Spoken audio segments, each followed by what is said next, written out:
السلام عليكم ورحمة الله مشاهدينا الكرام، لا تنسوا الإعجاب بالفيديو والاشتراك في القناة لتتوصلوا بأحدث الأخبار الدولية والوطنية. في خبر عاجل، قرر المحكمة الرياضية الدولية حول قضية قميص نهضة بركان واتحاد العاصمة. كل التفاصيل في هذا الفيديو. مرحبا بكم مشاهدينا الكرام في قناة رياضة بريس. اليوم سنتحدث عن قرار المحكمة الرياضية الدولية الطاس في قضية قميص نهضة بركان المغربي واتحاد الجزائري في الكونفدرالية. في المباراة الشهيرة بين نهضة بركان واتحاد العاصمة، ارتدى فريق نهضة بركان قميصا يحمل خريطة المغرب كاملة، مما أثار جدلا واسعا بين المغرب والجزائر، ما جعل القضية تصل إلى المحكمة الرياضية الدولية الطاس. بعد تحقيقات مطولة، المحكمة الرياضية الطاس أصدرت قرارا يقضي بعدم السماح لنهضة بركان بارتداء هذا القميص مستقبلا. القرار كان واضحا من محكمة التحكيم الرياضي الطاس، باعتبار الخريطة المرصعة على قميص نهضة بركان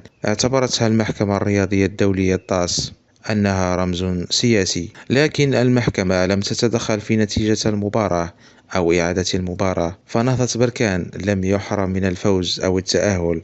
القرار كان فقط بشأن قميص نهضة بركان. وبذلك مشاهدينا الكرام، القضية انتهت قانونيا ولم يسمح بارتداء القميص مجددا. إذا أعجبك الفيديو لا تنسى الاشتراك في القناة وترك تعليقك.